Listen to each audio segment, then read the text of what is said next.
Muito bem. Ah, não, peraí, tem criança descendo ainda, peraí.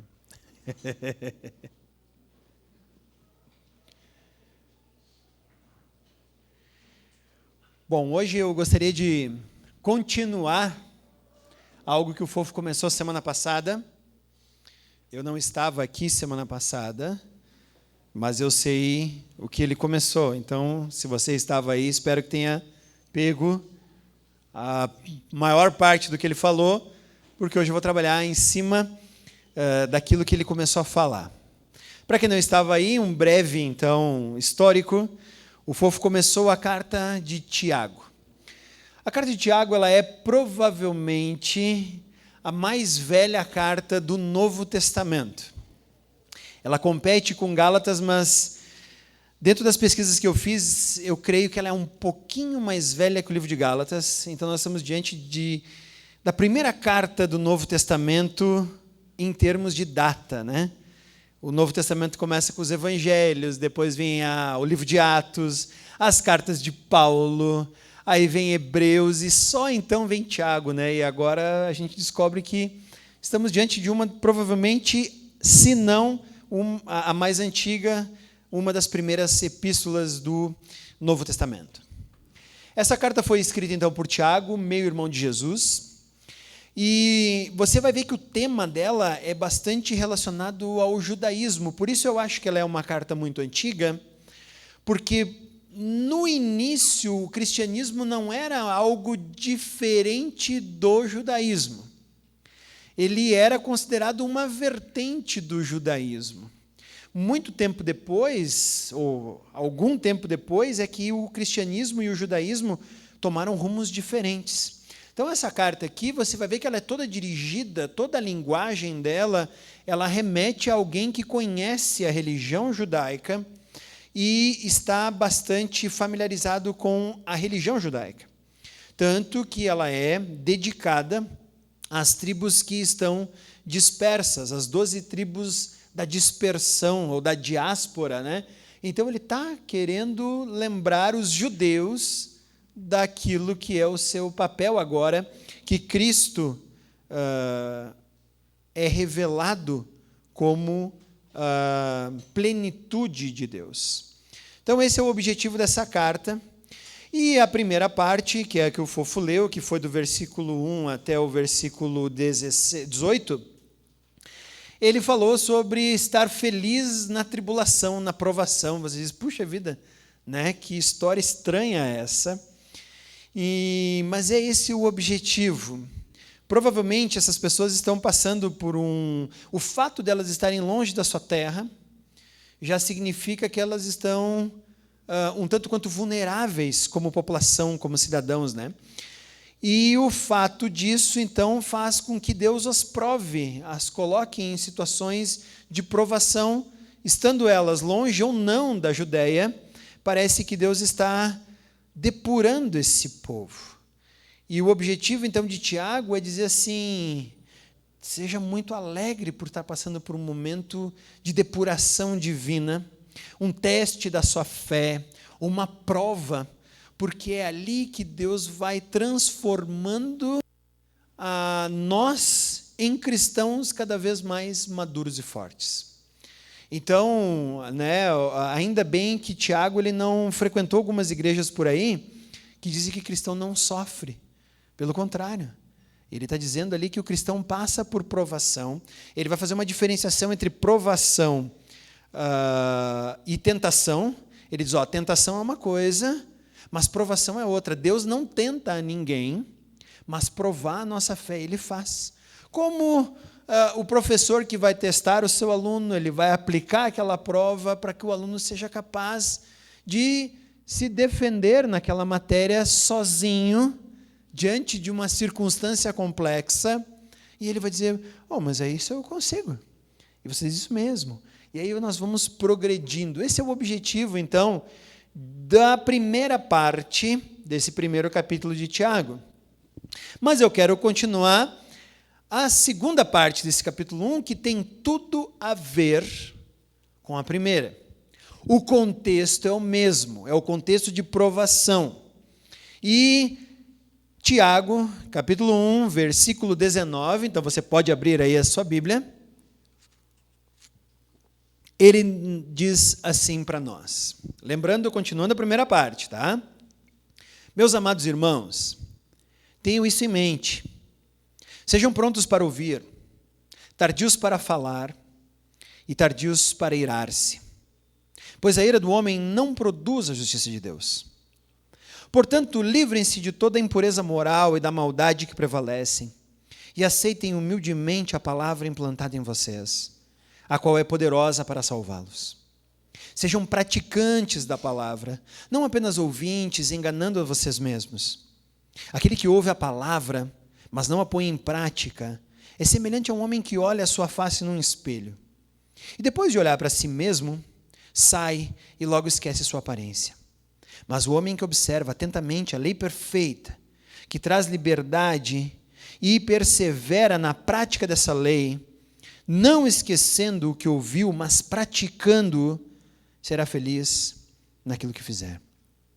Se alguém se considera religioso, mas não refreia sua língua, engana-se a si mesmo. Sua religião não tem valor algum. A religião que Deus nosso Pai aceita como pura e imaculada é essa: cuidar dos órfãos e das viúvas em suas dificuldades e não se deixar corromper pelo mundo.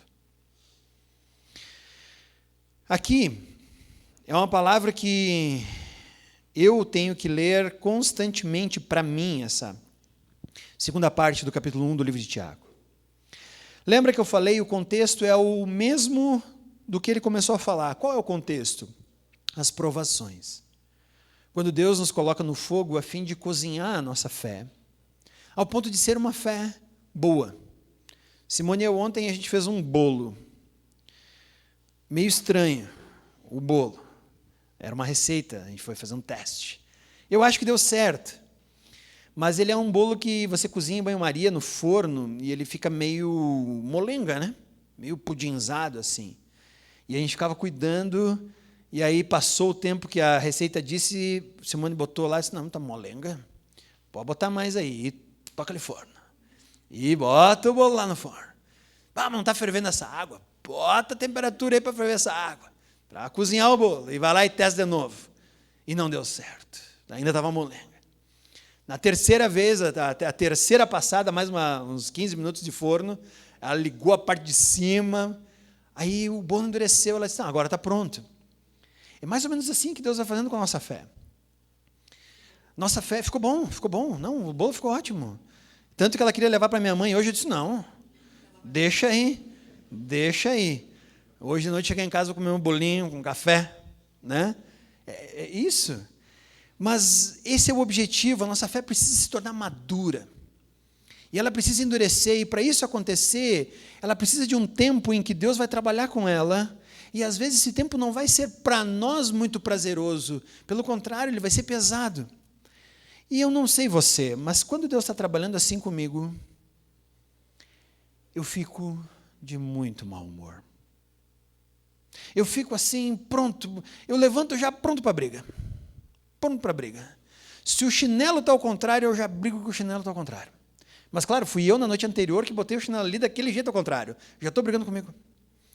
A Simone já sabe, quando eu levanto assim, ela já não começa um assunto muito elaborado, porque lá vem uma locomotiva e ela sai atropelando tudo que tiver na sua frente. E eu falo isso com bastante constrangimento, porque minha fé já deveria estar muito superior a isso. Eu já deveria ter superado esse estágio. Mas ainda bem que a carta de Tiago nos lembra que nós precisamos fazer algumas coisas para que nosso amadurecimento seja pleno.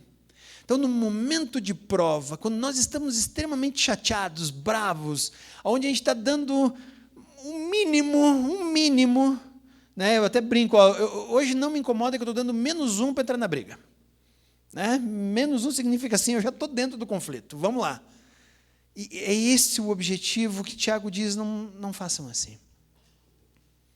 Não hajam de cabeça quente. Não hajam na provação de maneira impensada. E a primeira coisa que ele nos alerta, do versículo 19 até o 21, é: ouçam mais do que falem. Ouçam. Ouçam. Sejam prontos para ouvir, tardios para falar e tardios para ficarem irados. Esse é o objetivo. Porque Deus está tentando fazer alguma coisa com a minha fé. E Deus até está trazendo pessoas para ajudar o processo. Sabe esse processo? O Nando deve passar isso com bastante dificuldade. Imagina que você tem um cachorro ferido, ele está com dor, e o Nando é um instrumento de Deus naquele momento para ajudar aquele animal. Mas aquele animal vê o Nando como o quê? Pô, vai vir aqui mexendo no meu machucado? Não, vou te morder. E ele tem que negociar com o cachorro. Né? Se ele fosse bonito, melhoraria o processo. Mas como é o Nando, velho, o cachorro já disse, pronto, me mandaram o bicho feio aí, pronto, agora sim. Brincadeira, Nando. Mas esse é o objetivo. Eu, às vezes, fico bravo com as pessoas que Deus está usando para aperfeiçoar o processo. Sejam prontos para ouvir. Evitem um incêndio emocional e espiritual. Que eu não sei você. Às vezes, quando eu me incendeio, eu estou no meio do negócio, quando eu paro, eu olho para trás, tem um estrago emocional e espiritual feito. Eu machuquei pessoas, eu feri pessoas, eu usei palavras complexas, eu estou com a adrenalina a 1000, eu não sei se você é como eu sinto quando a adrenalina sobe, a minha língua fica formigada, e eu digo, nossa, agora vem. Eu não sei se você se conhece o suficiente, mas eu sei quando a coisa está enveredando para o lado errado, e depois eu sei que eu tenho que consertar tudo aquilo. Pedir perdão, voltar. Então ele está nos ensinando, evite um incêndio emocional e espiritual. Porque ficar irado, trazer os seus sentimentos para fora, não vai produzir a justiça divina. A ira do homem não produz a justiça de Deus. Tem muita gente por aí que se vangloria, não, porque eu sou direto mesmo, eu falo o que tem que falar. Calma, você já ouviu o que tinha que ouvir? Aí sim você pode falar o que tem que falar. Mas você já parou para ouvir. Calma o teu coração, escuta, e aí então fale. Ele não diz para ficar mudo, ele diz, seja só tardio para falar, analisa, processa. Então ficar irado não vai trazer a justiça de Deus. Então você brigar com aquela pessoa, você trazer toda a sua ira naquele momento e despejar sobre alguém ou alguma circunstância, a justiça de Deus não vai ser feita. Não adianta. Nunca isso vai acontecer. E isso é uma das coisas mais vergonhosas que nós temos na história da igreja através dos séculos. Os momentos em que a igreja, por causa da sua ira e por causa da sua ignorância, se antecipou e acabou machucando, ferindo pessoas e matando pessoas na história. Uma das coisas que eu acho mais icônicas na história, né, muito sui generis, é a história de Joana d'Arc. Não sei quanto você conhece Joana d'Arc, mas era uma combatente francesa que estava tentando, na época em que Inglaterra e França não se davam bem, não, peraí, eles ainda não se dão bem, mas ok, eles se davam pior naquela época, e ela foi para a frente de batalha e tudo mais, e ela foi queimada como uma bruxa herege, mais como herege do que como bruxa, mas ela foi condenada, para anos depois, a Igreja Católica canonizá-la, e hoje ela é uma santa, sabia disso? Ela é a Santa Joana d'Arc, mas antes ela foi queimada como herege, como uma subversiva. E você diz, mas por que aqueles caras lá no início não pararam um pouquinho para pensar antes de queimar ela, né? Seja pronto para ouvir, tardio para falar, tardio para irar. Ponderar, esperar e escutar o quê? A palavra implantada, porque é ela que traz crescimento espiritual.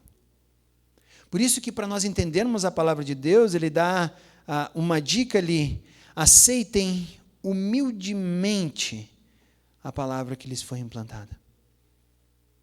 A palavra de Deus, ela deve ser aceita com humildade, ela não arromba. Deus não leva ninguém para o céu obrigado. Parou para pensar nisso? Nunca ninguém vai para o céu arrastado dizendo, não, agora tu vem. Não, porque eu não quero. Não, agora tu vem. A gente precisa de humildade para aceitar a palavra. E nós precisamos de humildade para deixar a palavra transformar o nosso coração, a nossa mente, os nossos valores, as nossas atitudes, as nossas ações. Isso é um processo. Então, durante o processo de depuração que Deus está fazendo com a nossa fé, sejamos prontos para ouvir, tardios para falar, tardios para irar-se, porque a ira do homem não produz a justiça de Deus. E por isso nós devemos cumprir o versículo 21, te livra de tudo aquilo que te faz pecar, toda maldade que prevalece no seu coração. Você já tentou plantar alguma coisa? Já tentou plantar uma horta, alguma coisinha? Oleiro, já tentou plantar alguma coisa? Tu já tentou não plantar alguma coisa, né? O que o oleiro faz quando vai lá na hortinha, ou quando ele tem um terreno lá? Ele vai lá, eu já vi ele fazer isso, ele vai lá e tira a pedra. Ele vai lá e prepara a terra. Ele vai lá e tira tudo aquilo que pode prejudicar aquela plantinha durante seu crescimento e tudo mais. E aí ele coloca aquilo que ele quer plantar. É isso que Tiago está pedindo para você e eu fazermos com o nosso coração. Para que a palavra de Deus seja capaz de entrar ali, habitar ali, crescer ali, nós precisamos nos livrar de tudo aquilo que atrapalha o crescimento dessa palavra. De todas essas coisas que ele chama aqui de maldade que prevalece, impureza moral, porque isso vai nos fazer ouvir a palavra e agir de forma mais ponderada. Então, relacionar-se com a palavra é limpar o terreno do nosso coração e deixar Jesus agir. Isso vai evitar um monte de problema para nós, principalmente aquela vergonha que nós temos quando a ira passa, tudo passa. Você pode até dizer, talvez, ganhei, mas quando você olha para trás, a que custo foi essa vitória? A que custo foi isso? Sejam prontos para ouvir, tardios para falar, tardios para irar-se, pois a ira do homem não produz a justiça de Deus. Livre-se de toda impureza. Por quê? Porque agora nós estamos prontos para o que ele fala no versículo 22 a 25. Praticar. Nós temos que fazer isso, por quê? Porque agora, livre de toda aquela maldade, livre da nossa ira, ouvindo mais do que agindo, nós vamos estar prontos para praticar a nossa religião. Praticantes da palavra, é isso que ele se refere, e não apenas ouvintes. O que eu acho legal aqui é que ele fala o seguinte: ouvir sermão e frequentar culto não faz de ninguém um bom cristão. Então vamos deixar de fazer isso. Não, ele não está dizendo que isso é ruim. Ele está dizendo que ouvir e sair daqui e voltar a agir de forma não transformada não gera nenhum tipo de crescimento espiritual. Ambientes religiosos, eles podem até ser uma fonte segura, mas é uma fonte vazia. Porque eu vou lá, vai acontecer alguma coisa mística, vai acontecer alguma coisa religiosa, vai acontecer alguma coisa e eu vou sair com talvez a segurança de que, puxa, agora ainda bem que aquilo deu certo. Ao mesmo tempo, ela é uma fonte de segurança vazia, porque religião ou momentos religiosos de culto não necessariamente fazem alguma coisa se não mexerem em mim, dentro. Aí ele está dizendo então que a religiosidade extrema traz um risco. Qual é o risco da religiosidade extrema? Eu vou enganar a mim mesmo. Eu vou achar que porque eu boto roupinha de crente, eu vou achar que porque eu boto a Bíblia debaixo de braço, eu vou achar porque eu sei 10, 15, 20 versículos de cor, eu vou achar que porque todo domingo eu estou lá levantando a mão na hora do louvor, estou sentado escutando um estudo, ou estou indo no meu grupo célula durante a semana, me dão a segurança de que eu estou fazendo alguma coisa boa. Mas se aquilo não transforma por dentro, de nada adianta. Por isso é um auto-engano. Eu acho que eu estou fazendo alguma coisa, mas no fundo, eu acho que não. Quem se deixa dominar por sua mente é cativo da sua própria ignorância. Por isso que ele fala que nós, quando praticamos a palavra, nós agora temos que colocar em prática, e ele vai usar a ideia de um espelho. Você já se olhou no espelho?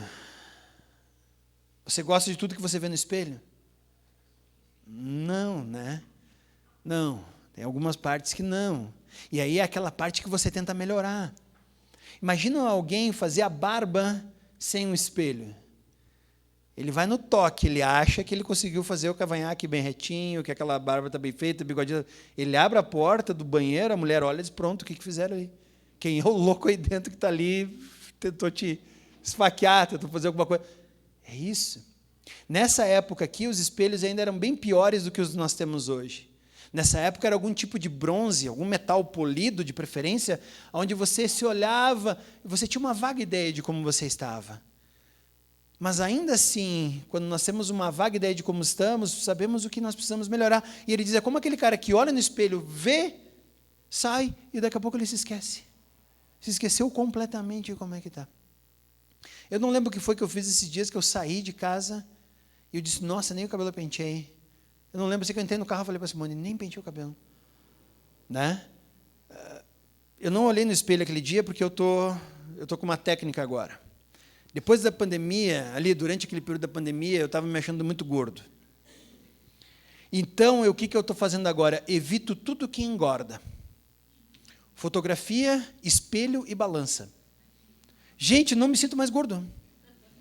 Parei com esse negócio, não estou mais gordo. Está uma maravilha, continuo comendo, que é uma beleza. Minhas roupas continuam encolhendo, não sei o que está acontecendo. Mas gordo eu não estou mais. Eu acabei com esse negócio. Então, eu não me olhei no espelho propositalmente, e acabei saindo sem pentear o cabelo. A primeira coisa que eu fiz, eu tenho aqui embaixo uma escova, daí eu disse, vou ter que dar uma ajeitada na cadeia. É isso. Ele está falando que alguém que se olha no espelho, até enxerga as suas imperfeições, mas não faz nada para mudar, é alguma coisa estranha. Mas ele fala que o homem que observa atentamente a lei perfeita, e o que é a lei perfeita para Tiago aqui agora? Cristo. Cristo é aquele que veio cumprir a lei. Cristo é aquele que veio se tornar perfeito diante da lei.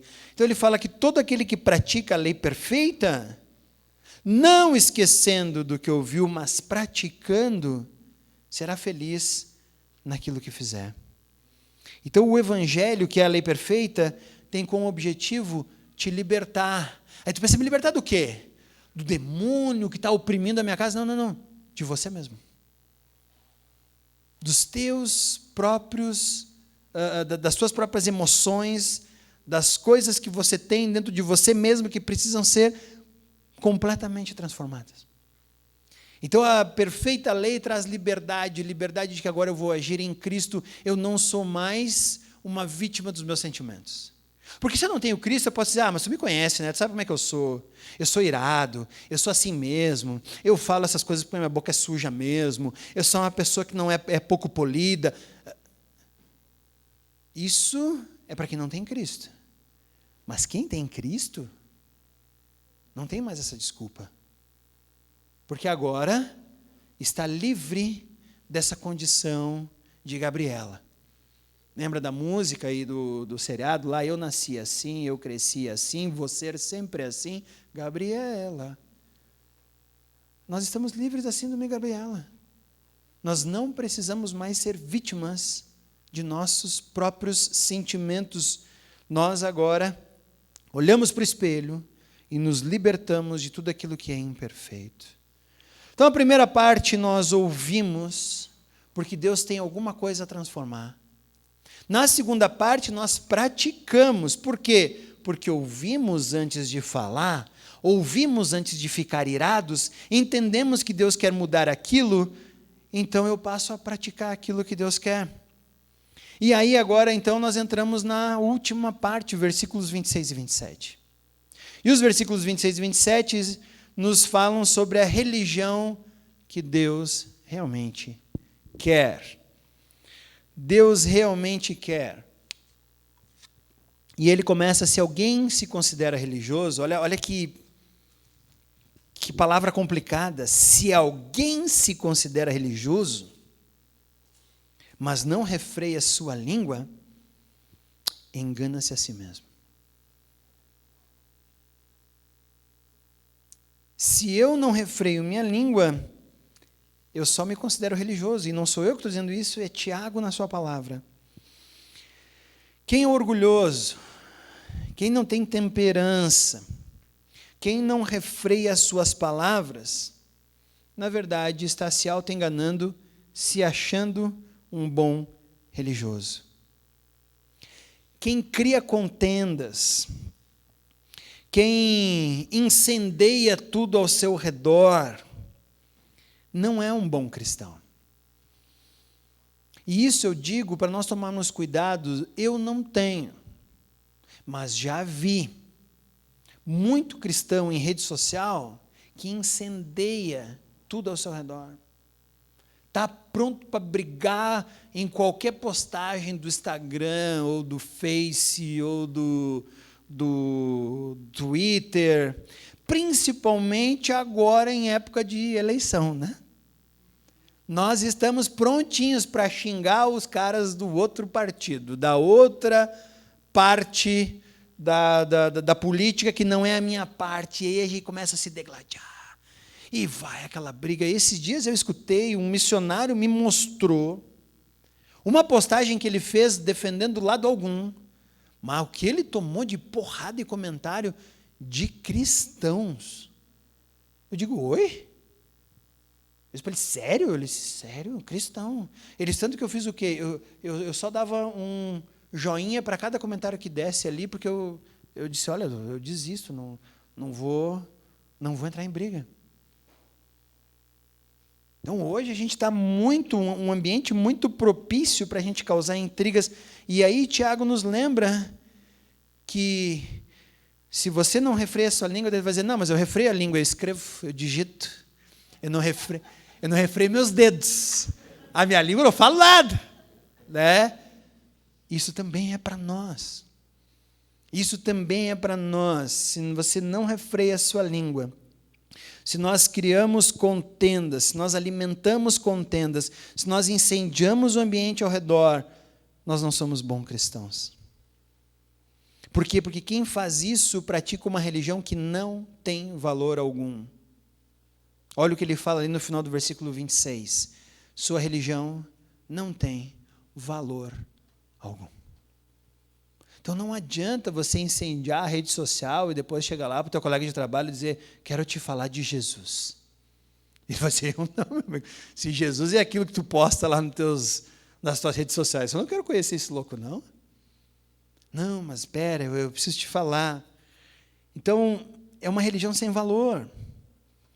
A religião sem valor, ela é cheia de ritual e palavras. Isso é o que assusta. Porque ele acabou de dizer aqui que quem fala muito, quem não refreia a sua língua, quem gosta de fazer práticas religiosas, mas não pratica, é uma religião sem valor. Então, uma religião sem valor é aquela cheia de barulho, em que a pessoa fala muito, mas pratica coisa alguma. Isso me assusta, porque muitos cristãos caem nessa situação aqui. Então, a religião sem valor é cheia de palavras. E o contexto aqui, Tiago está lembrando, o contexto judaico. Eram homens que iam até o templo fazer algum tipo de cerimônia religiosa, entregavam seu cordeirinho para ser morto, tinham a franja das suas roupas, usavam o quipá, não cortavam o cabelo do lado da cabeça, deixavam sua barba crescer. Você olhava e você dizia, eis aí um bom homem religioso, ou uma boa mulher religiosa, que na verdade praticava uma religião vazia. Vazia. Que coisa. E aí vem a pergunta, então, mas qual é a religião que Deus aprova? Versículo 27. A religião que Deus, o nosso Pai, aceita como pura e imaculada é esta: cuidar do órfão e das viúvas em suas dificuldades e não se deixar corromper pelo mundo. Às vezes nós caímos na armadilha de achar, então é fazer obras boas. Cuidar dos órfãos, das viúvas, e está tudo certo. Mas tem uma outra coisa ali no final que a gente se esquece: não se deixar corromper pelo mundo. Vem tudo junto. Esse é o pacotão da religião que Deus aceita. E ela começa por aquela religião em que eu deixo de olhar para mim mesmo e começo a olhar para o lado. Lembra que antes aqui a pessoa está virada por causa dos seus próprios sentimentos, por causa da sua avareza, por causa da sua ganância, porque as coisas ao seu redor estão caindo da sua segurança, do seu controle. Lembra no início aqui, Deus está depurando a fé, e quando Deus depura a nossa fé, Ele tira as nossas muletas.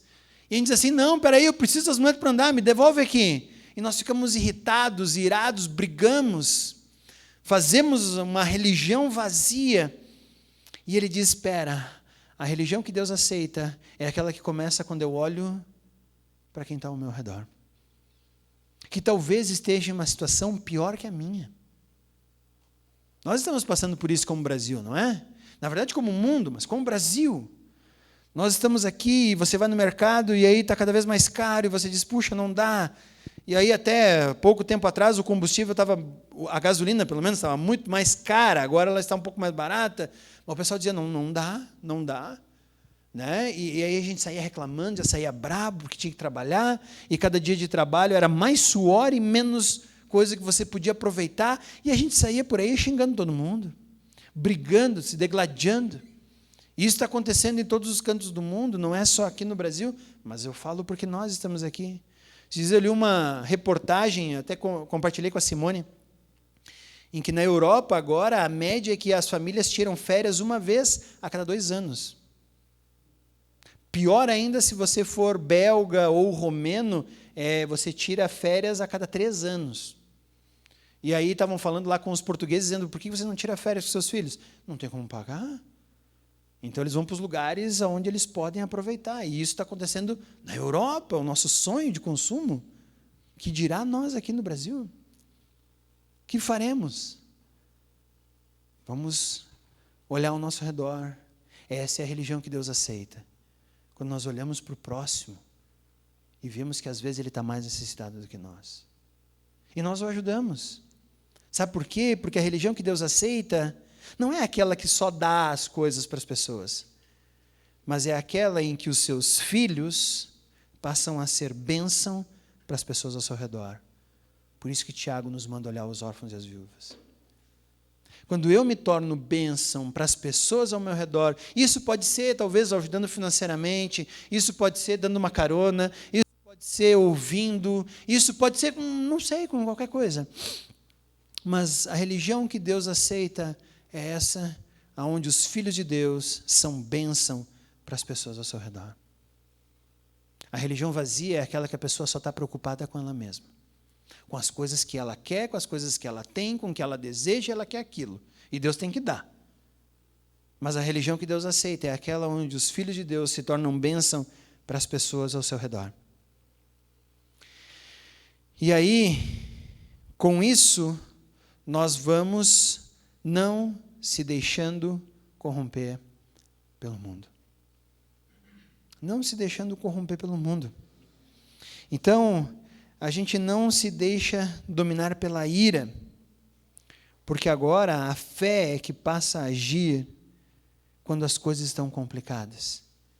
E é por isso que Tiago fala lá no que o Fofo falou para nós semana passada, considerem por motivo de muita alegria o fato de passar por uma provação.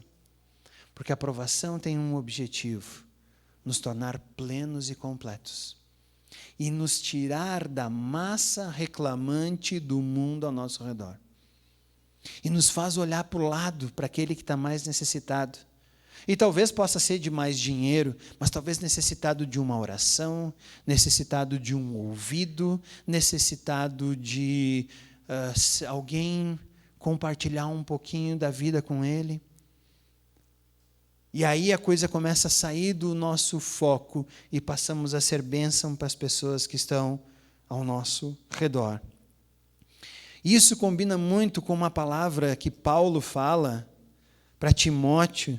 Eu gosto que o pessoal fala que Paulo Tiago e Paulo são opostos, né? Eu não vejo isso. Porque se você pegar 1 Timóteo, capítulo 6, versículo 17, Tiago está falando para Timóteo no contexto de um líder da igreja, e dentro da igreja ele fala no versículo 17, ordena aos que são ricos no presente mundo que não sejam arrogantes, nem ponham sua esperança na incerteza da riqueza, mas em Deus, que de tudo nos provê ricamente para a nossa satisfação. Ordene-lhes que pratiquem o bem, sejam ricos em boas obras, generosos e prontos a repartir.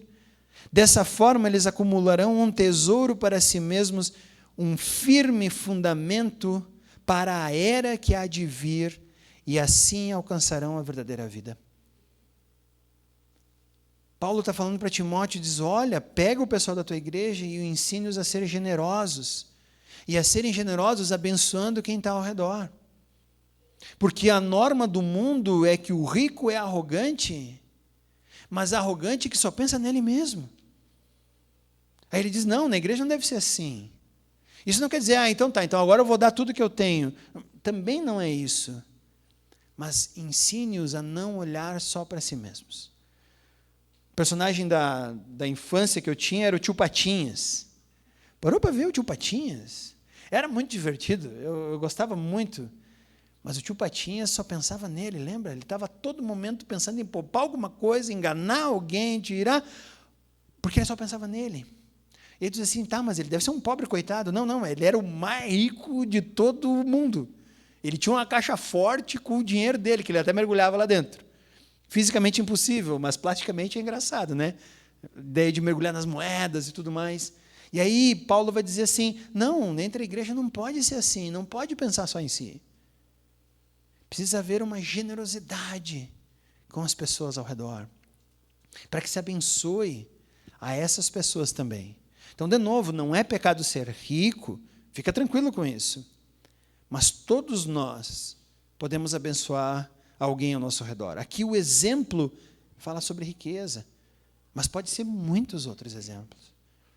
Que nós podemos ajudar alguém em uma circunstância, podemos ser bênção. E é isso que nós precisamos aprender a fazer uns com os outros. Então, esse é o recado do primeiro capítulo de Tiago para nós. Quando você estiver passando por uma provação divina, não confunda com tentação. Ele vai fazer isso na primeira parte, o Fofo deve ter falado isso, né? A diferença entre tentação e provação. Mas quando estiver passando por uma provação, considere um privilégio. Por quê? Porque a provação tem um objetivo divino de tornar a nossa fé mais forte. Então, segura a ira no teu coração. Evita as palavras que vão incendiar tudo ao teu redor. Porque, inclusive, Deus vai usar pessoas para fazer isso. Seja pronto para ouvir, tardio para falar, tardio para irar. Por quê? Porque Deus tem uma coisa para fazer aí. E qual é essa coisa? Que você pratique aquilo que Ele está pedindo para você. Transformar. E aí, quando você vai lá fora e pratica, você acaba sendo uma bênção para as pessoas ao teu redor. Por quê? Porque esse é o fruto de alguém maduro na fé cristã. Ser uma bênção para as pessoas que estão ao seu redor. Eu sei que muitos de nós aqui já somos generosos, já são generosos, já ajudam, já estão prontos para ouvir, mas eu quero que a gente olhe para essa carta de Tiago, nesse momento tenebroso pelo qual nós estamos passando, e que nós pensamos que depois da pandemia seria só aproveitar a onda, e não está sendo. Vem inflação, vem desemprego, volta ao normal, não volta, as coisas estão indo mais ou menos, a gente está tentando se equilibrar, vem um momento de eleição que está se desenhando um tanto quanto conturbado de todos os lados, e o que Deus nos pede é: segura aí, eu estou no controle, eu não mudei meu objetivo para você, continua a ser bênção para as pessoas ao teu redor. Que Deus nos ajude a fazer isso. Então, a pergunta que nós devemos fazer amanhã de manhã, quando levantarmos e quando estivermos indo para o trabalho, ou alguma coisa assim, é: será que eu já parei para olhar para alguém que está necessitado ao meu lado? O que eu posso fazer para ajudar essa pessoa? Essa é a religião que Deus aceita como pura e imaculada, quando Ele é bênção por meio da nossa vida. Vamos baixar nossa cabeça, vamos orar. Senhor Deus, nós queremos que Tu estejas conosco nesse momento, nos ajudando a olhar para tudo isso e a entender, Pai, que tudo que Tu tens nos dado é fruto do Teu amor, da Tua graça, da Tua misericórdia, da abundância daquilo que Tu nos entrega. Ao mesmo tempo, Pai, nos livra de sermos vítimas dos nossos próprios sentimentos, de ficarmos irados e de brigarmos com as pessoas que Tu estás usando para transformar-nos em alguém que Tu queres que nós sejamos. Que Tu estejas nos permitindo sermos uma bênção para as pessoas ao nosso redor. Porque esse é o objetivo que Tu tens com a nossa vida. Quando nós somos bênção para as pessoas ao nosso redor. E Tu nos permite ver a Tua ação por meio da nossa vida, abençoando outros. E isso é um grande privilégio. Que Tu estejas cuidando de cada um de nós e nos dando a possibilidade de crescermos no Teu amor, na Tua graça, na Tua misericórdia. Esse é o objetivo e é por isso que estamos aí. Em nome de Cristo, nos dê força e sabedoria para aplicarmos isso. Em nome do Teu Filho amado Jesus pedimos isso. Amém.